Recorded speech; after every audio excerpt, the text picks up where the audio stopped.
Hello, everyone, once again. Welcome to this episode of Terminal Vocation. I'm your host, Deacon Mark. And this is Erin.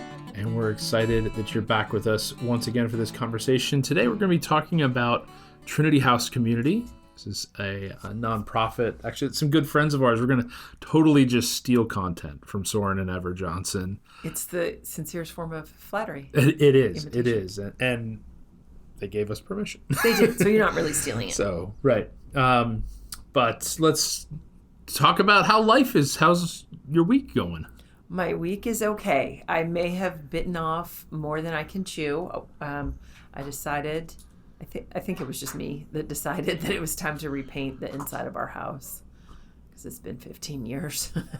So I was meeting with a good friend of mine today to discuss how I would be doing this. Awesome. I know. I can't wait. I know you're excited. I can't wait for everything about this. The house is going to look great when you're done. I won't be asked to participate at all. No, I'm happy to help. I don't mind painting. I mind taping. I mind the cleaning. Yeah, fair enough. I know the fair deep enough. Clean that has to go on. But yeah, it'll be good. It'll be good. Yeah. No. And I think the best thing we can do that we learned in the last 3 days is for me to just care a little bit less about the color. Because I'm only feigning interest to begin with. But then we were sort of going like 10 rounds, as you like to say. Yeah. We went a little bit toe to toe. Yeah, because once I decided that I needed to pretend to be interested, then I needed you to know that my opinion was 100% correct. Well, yeah. And I had one piece of decorator information that I clung to very fast. Yeah. That was, one piece that I had. On a positive note, we did get this couch home from a consignment shop that we found. And you, in your Boy Scout mode, only used one piece of paracord. Two. It was two, but I tied them together with a square knot because that's a knot that is used when joining two smaller pieces of rope together to make a larger piece of rope. Sean, the warehouse guy, was not impressed. He backed away from my tying that couch into the back of that bed like someone who saw disaster coming. It was like he could see the smoke rising from Pompeii, and bro distanced himself so fast from everything I was doing. He did not want any sort of lawsuit to come down upon the furniture store. His comment was, "You don't have far to go, do you?" And then he shut the garage door.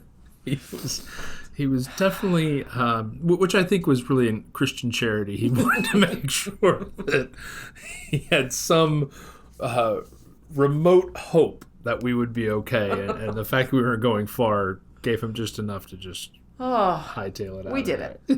All right. Well, before we jump into our topic, we have to talk about the most important celebrity wedding probably in decades, if not years, right? Weddings are awesome. Taylor and Travis tied the knot. They did a couple weeks is probably almost sort of old news, if you will. Yeah, by this point. But details have been coming out over the last couple of weeks. Mm-hmm.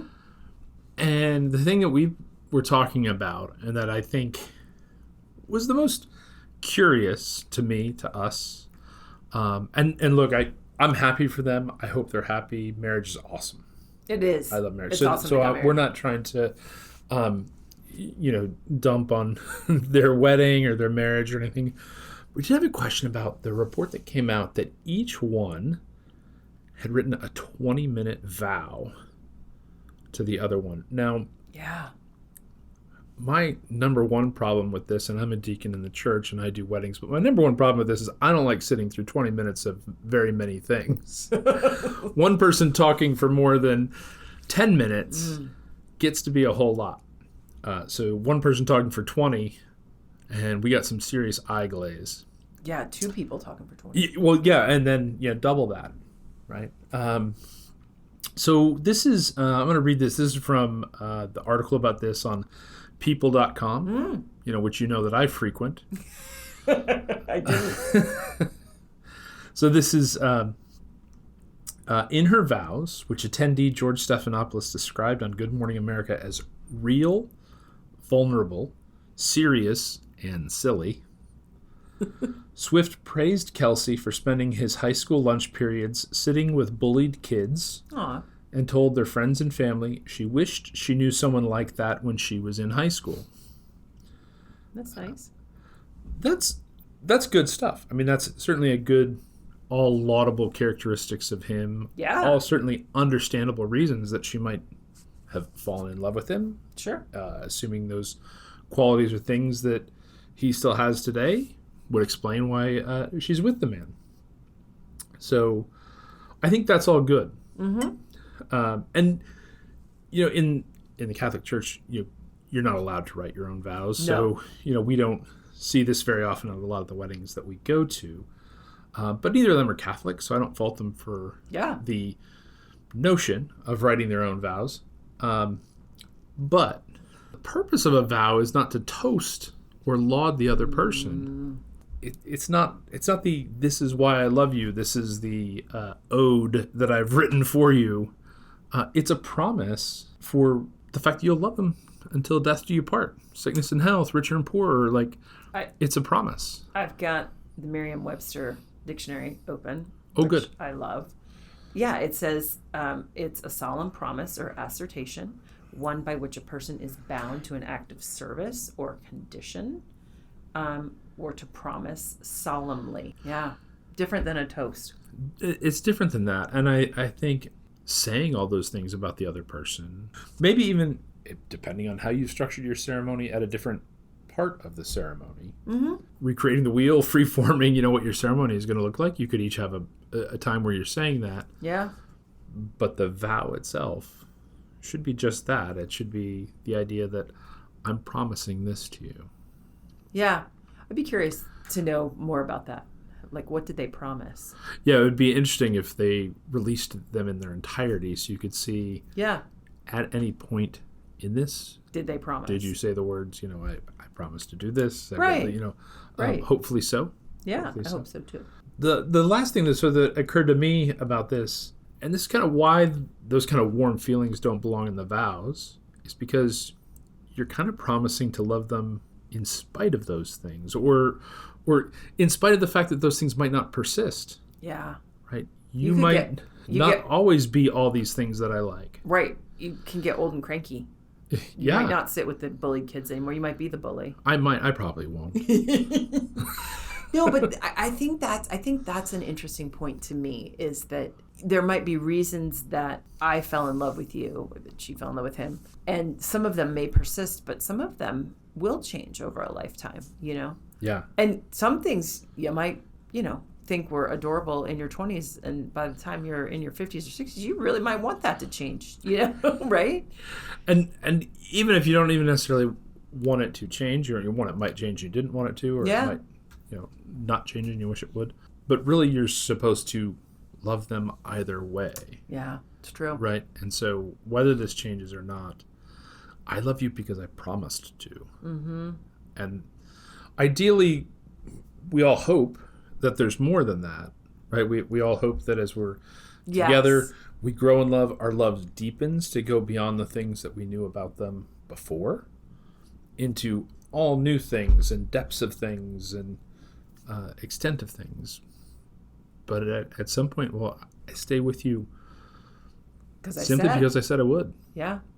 Right? And I'm stubborn. Oh, no. That is true, but not what we're discussing. So, if you're out there getting ready, if you're writing vows, less than 20 minutes. Make them vows. Yeah, vows. Make them promises. Stick to it. Last point about this, maybe. What was the TED Talk time? It's 18 minutes, because that's all people can handle. Yeah. If you're giving a TED Talk, if you're writing one right now, just a warning, you're limited to 18 minutes because they say that's the maximum sort of extent. And that's the other thing of what it said, right?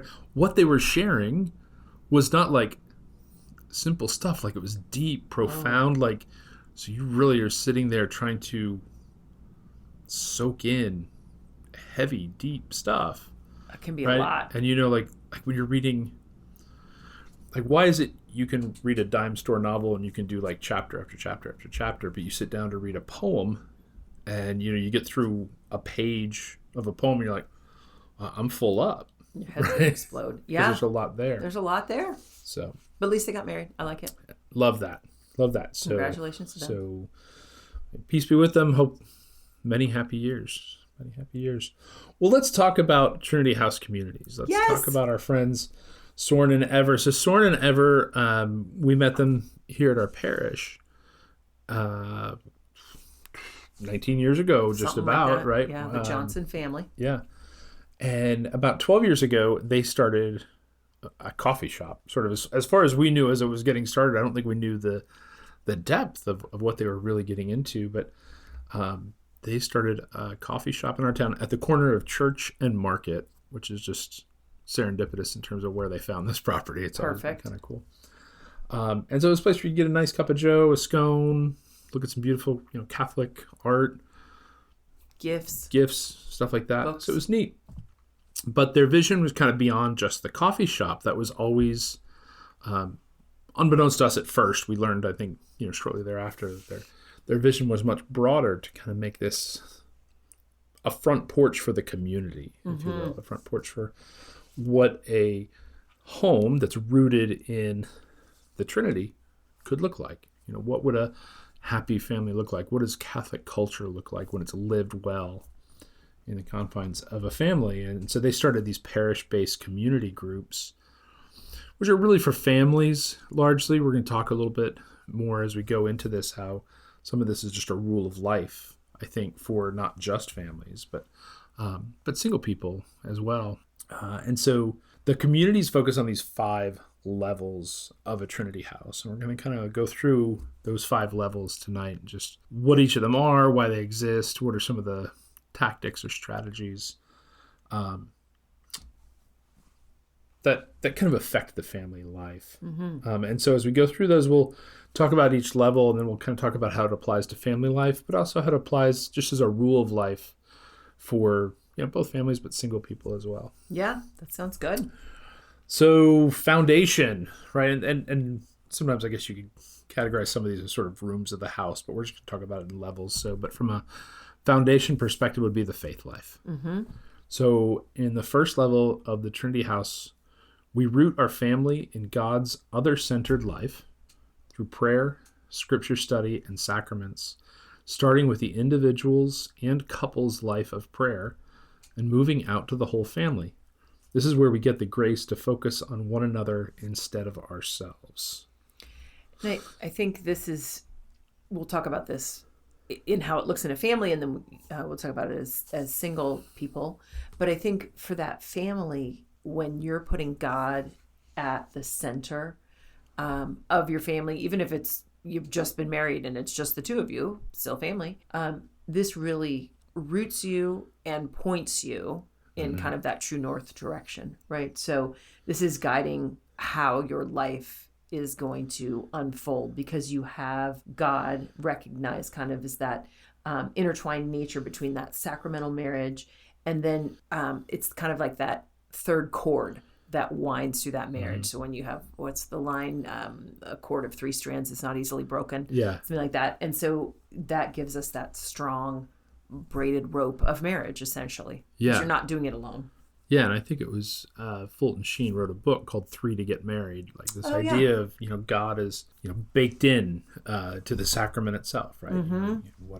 What is the sacrament doing? It's asking him to be part of this covenant between them. So what about, single people, right? So placing God at the center of our life is really the call to holiness. It really is the call to discipleship from the gospel itself. So it's not something that is exclusive to married couples. And if we're just living our life and we're just having a rule of life, this is just the most fundamental, basic building block or foundation, right? Is rooting our lives in service to God, of coming to know who God is and following him more deeply. And I don't know if we should have defined this term before we started, rule of life. I mean, I think it's self-explanatory, but it's just kind of that idea of what's the track we're running on, what's the goal we're trying to attain.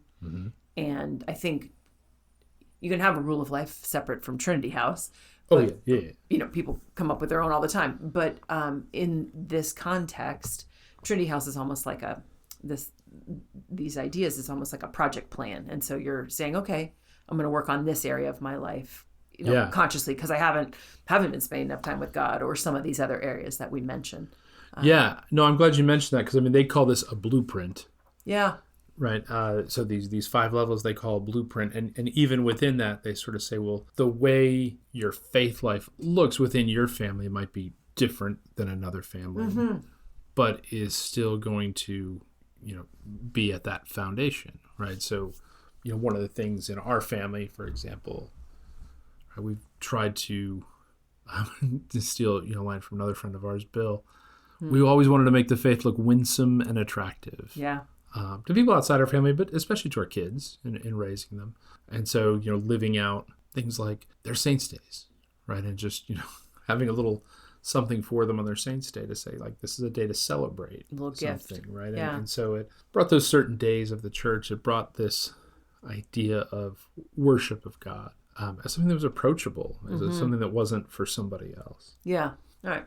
Sorry. Now we can get back to level 2. No, that was a good definition. I'm glad you brought that up. So number 2, or level 2, person and relationships, coming from that foundation of God. Well, what about the actual people that are living there? And the health and development of each family member starts with a healthy marriage. When a couple focuses on serving each other, developing as individuals and as a couple, they will have what it takes to help each child delve into the development of God-given gifts, identity, communication, and relationships. I really like this one. I mean, I feel like I find something new every time we kind of go through these rules again.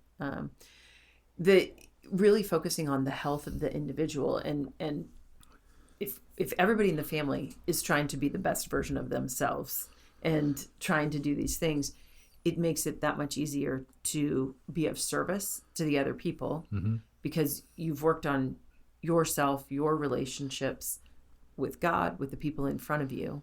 And so it's easier to connect. It's easier to see where people might need help, as we're all striving to do better.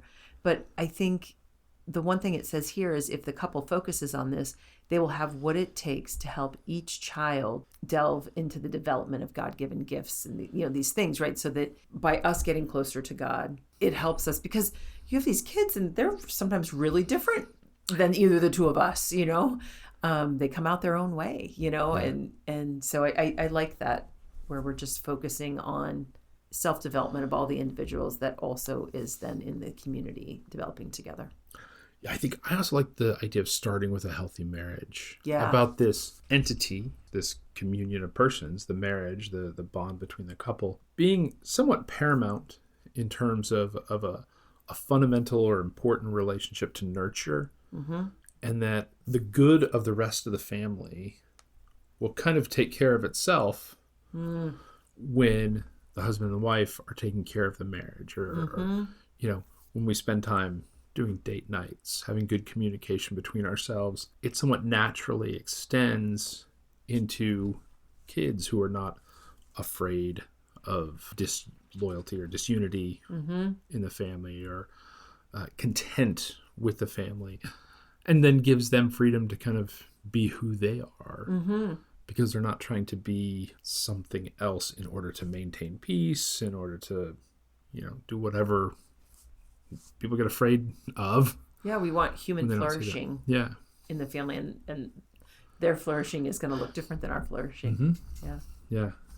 Well, what about for single people, right? So this necessarily, or I shouldn't say necessarily, but initially the text here is saying, that it starts with a healthy marriage. And within the context of the Trinity House Communities, that is something that they're focused on. But this idea of serving and developing as individuals is still a worthwhile and important goal, right? What are we doing in order to grow as a person? What are we doing to get better? What are we doing to adopt this notion of always striving to improve who we are as a member of the community, and then also nurture the relationships we have with friends, with family, so that those relationships can flourish as well. Absolutely. All right, number 3, household economy. This one's one that I think you end up with a little bit of love-hate relationship with, mostly hate. I mean, so when we say economy, we mean not necessarily just the financial. I think that word kind of gets tied into financial, and that's not what it means, but really just the workings of the household. So this is what so I'll never say about this. When people are healthy, in good relationships, and actively developing their gifts, they're able to make valuable, unique contributions to the household and community in housework, study, and careers. Working side by side is a pleasure when you get to use your gifts to care for one another. They're so optimistic. Working side by side is a pleasure. Yes. No, it's a good, you know what, I just think back to like days of mulching with our kids and people being fussy and things. But when it was over, it was very nice. It was nice to have done it. But I think that's right, that there is a rhythm of the house. Things need to get done. And kids need to learn these things because eventually they leave, and so learning how to cook, learning, how to change air filters in the HVAC unit, well, all the little things, all of this needs to happen, budgeting, taxes, this type of thing. And it is to work together as a family is very unifying on things like this. People are on the same page. I think the other thing that's really great about this is when it talks about when people are actively developing their gifts, that they can make valuable, unique contributions to the household. And I think with that, I remember when we would assign chores out, and some of the kids liked certain chores better than others. Sure. And so I think we kind of had a rule. Everybody had to know how to do everything. But sometimes we would have chores that would just rotate, and then some people would hate when they had to do something versus something. Yeah. But, within us as a couple, I know a lot of times, there's certain chores that we let the best driver drive. Yeah. I love mowing the lawn. And you are good at it. It might be strong. I would rather mow the lawn than do most other things. I guess that's maybe a little better way of saying it. But there is something that it takes me back to my childhood of like making money, going throughout the neighborhood and mowing lawns or something. Yeah. And it's a power tool, those sorts of things. So I do that, and sort of as a trade-off, you do more of the laundry than I do. Right. We trade stuff, I think, pretty well, like kitchen and stuff like that. But there's certain things it's like, I'd rather do this, you'd rather do that. Take care of that. Yep. And so I do think that within a family, finding things that sometimes that people find less objectionable, maybe there's some things that people actually find enjoyable, but that's not a bad thing. I also think with children that it can be neat to see where people's gifts are. One of our oldest son has become quite a handyman. I mean, he's not living with us anymore. He's moved on his own. But that was something I don't know that he particularly had when he was here. He wasn't opposed to those type of things, right. But he's actually gotten pretty good at it. And so I think it's neat to see what gifts people have. Different people are good cooks and, things like that. And so it is a chance for people to find out what they enjoy, what they like, what they can do. Yeah.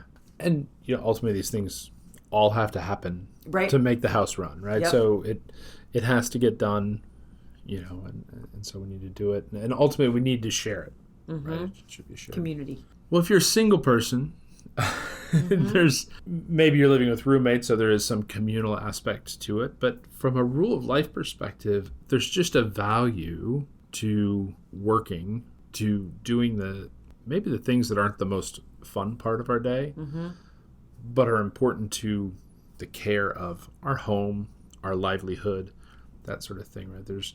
Was an old talk or something from a guy who was on a SEAL team, and he talked about, get up and make your bed every morning. Every morning, yeah. And it was, I think part of that adage was, within the first minute of waking up, you've accomplished something. And that's a good start to any day. And there's some truth to that. Keeping a clean home, not only is it better from terms of hygiene, sure, but it's, a good habit. Being a good steward of your checkbook. We've joked about this a little bit, I think, when we talked about finances, but I kind of balanced my checkbook using the force. Yeah. I wasn't a great steward of my money. I didn't bounce checks, but I also didn't really know where I was financially. And so I think those are all good recommendations for a single person from a rule of life to just say, these are things you should kind of be on top of from a just human perspective. They're just human skills that you should have. From a relationship perspective, they make you a more attractive person too. Yeah, it's true, right? The more you work on and fix and are working toward, the easier it is to be with somebody else. Yeah. Yep. All right. Level 4, now we're getting a little bit more fun, right? So if these kind of first 3 levels, I think a lot of times are kind of the sort of the work. Yes. It's good work, developing relationships with people and stuff like that. But level 4 is family culture. And this really gets into a lot of the ways that I think we start to enjoy life as a family. When the work is done, it's time to enjoy building up family traditions and culture, enjoying free time together based on a solid household economy. At this level, there's so much to share about feasting and fasting, observing the liturgical year, holidays, nature, pets, music, art, sports, travel, and other types of leisure pursuits. This one might be my favorite. Maybe the next one. I know. I like all the fun stuff. So I think these types of traditions and common experiences are the things that just make our life joyful. Like watching the passing of the seasons, like liturgically, out in nature even, is wonderful.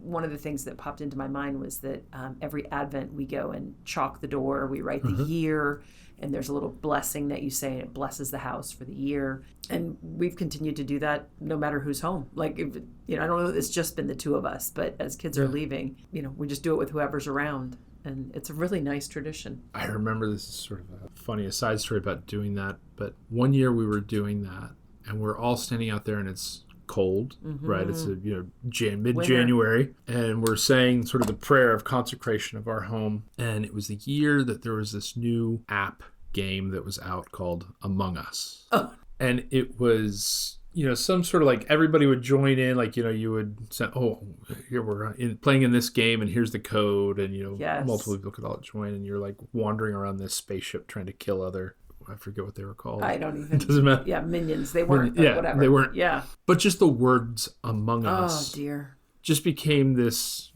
sensation, this meme. So we're reading the prayer of consecration, and it was like, God, send your spirit among us. And everybody, I think except me, like, I don't think I had realized or clued into it, at least the 4 kids, just start busting. We had lost them.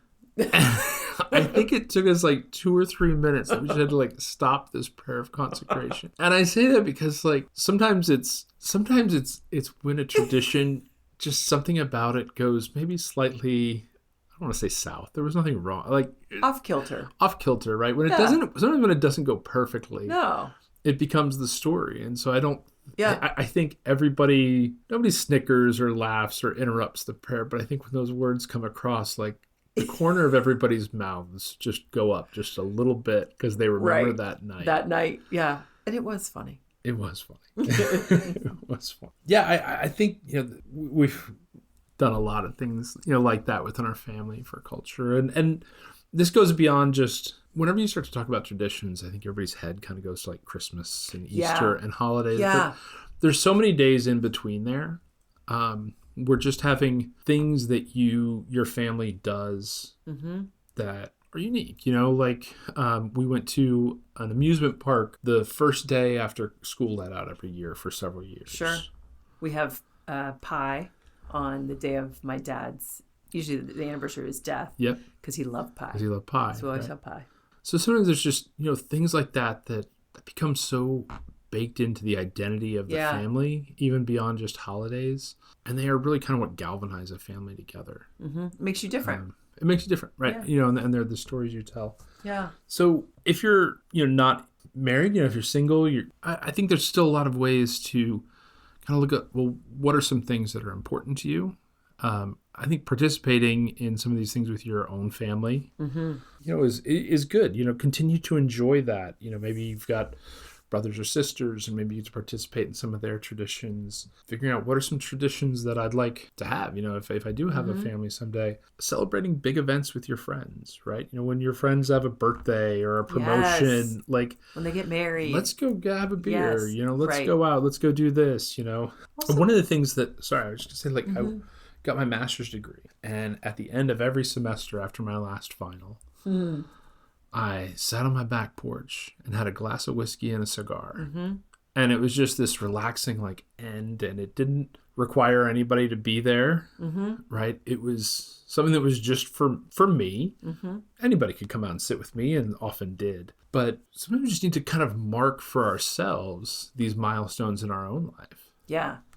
I wasn't going to use that example, but I think just even, think about living alone. Like, do you decorate for holidays? Do you, Yes. right? Like what Yeah. what do you want to do? Or do you attend certain events at certain times of the year? I know, certain musical concerts with seasonal music or things like that, whatever it is. It doesn't have to be necessarily even with a family. But it's nice to have a community to do it with. Yeah, for sure. All right, so level 5. This is where ideally, the love within a family kind of extends, right? And so level 5 is hospitality and service.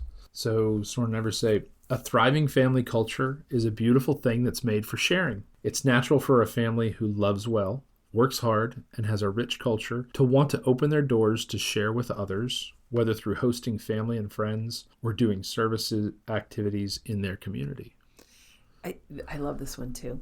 I think it is just so nice to have people over in your home. It's one of my favorite things, for dinner, for coffee, for whatever that looks like. But to welcome someone into your home is such a wonderful gift, and vice versa, to be invited to someone's home. So I think that's really important and life-giving, as is finding something as a family or personally even that you feel called to serve and help with. I mean, it could be, the neighbor next door who, just needs their kids watched while they run out and do an errand. I mean, it doesn't have to be some major service organization, but it can be. Right. But I mean, people need help all the time. Right. I think like one of the examples in our house is our Mardi Gras party every year. Yeah. So we, every year on the Saturday before Fat Tuesday, we open our home. We do it open house style because we don't have that big a home, but we invite 150 people.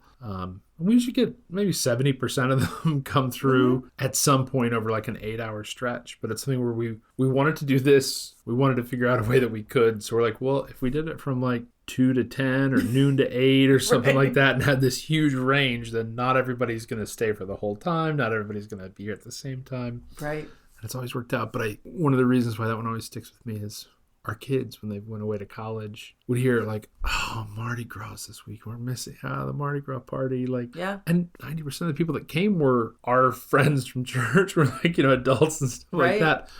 But they really got into the idea of just hosting the party. Yeah. Yeah. It's nice. It's nice to connect.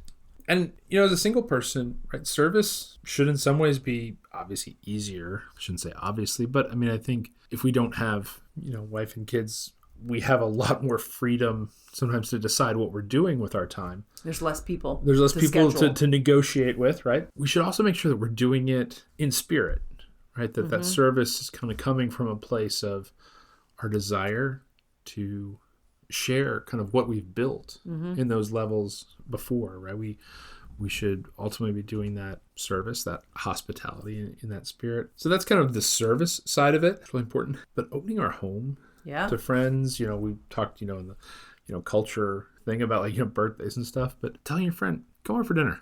Right. Oh, let's go out. No, come over. Let me host you. Let me cook something, right? Figure out something you can cook. Yeah. Right? Or figure out something you can try to cook. Hey, I'm trying to figure out how to make this. Will you be a guinea pig? Do you want to be a big big? Right. Absolutely. And just invite friend after friend over until you run out of them, or you make it great and they will always want to say yes. Yeah. No, it's so good to have people in our homes and have those connections. Yeah. With folks. Yeah. So love it. So this is, if you're interested, we'll put a link in the show notes to Trinity House Community. I don't think I mentioned. So when they started these communities, they started having these as parish-based groups, and they are in dioceses, not just all over the U.S., but I think there's several international parishes and dioceses that have introduced some of these as well. And they meet every couple months. I'm going to say once every 3 months. It depends on the parish. Oh, okay. Each parish sometimes incorporates that a little bit differently. But yeah, at our parish, there's one that meets like every other month. Is it every other? And so over the course of 10 months, every other month, they go through each of these levels and they have a talk. But they're neat organizations, neat communities, I should say, because entire families come. It's not just for the couple. But, these kids are coming and there's like a potluck dinner and the kids are running around. It's a little crazy making, but it's beautiful in the bedlam. Yeah. And then usually the parents step away it's 20 minutes. It's not even that long for 18. 18 minutes. No, I don't know that for a fact, but it should be. It should be. You have to tell them. But yeah, they have the kind of a time to discuss the topic, whatever level you're focusing on that night. And the kids, there's usually volunteers. We have been volunteers at those events and hung out with those kids. It's very fun. And then there's pizza and dessert or whatever. Yeah, so, and it's great people. It's a good time. It's a wonderful ministry for families. If you're interested in more information, it'll be on the website, of course. You can also write to us. We can point you to more information. But it's something you could talk to your pastor and start a group. Yeah. At your parish. That's always welcome as well. And speaking of ideas, topics, or questions for us, if you have any ideas or topics, send them to us at terminalvocation@gmail.com. We'd be happy to hear from you. You've been listening to Terminal Vocation, a VoFam production. I'm Deacon Mark, along with my wife and co-host Erin. Thanks for joining us, and we'll be back next week. Bye.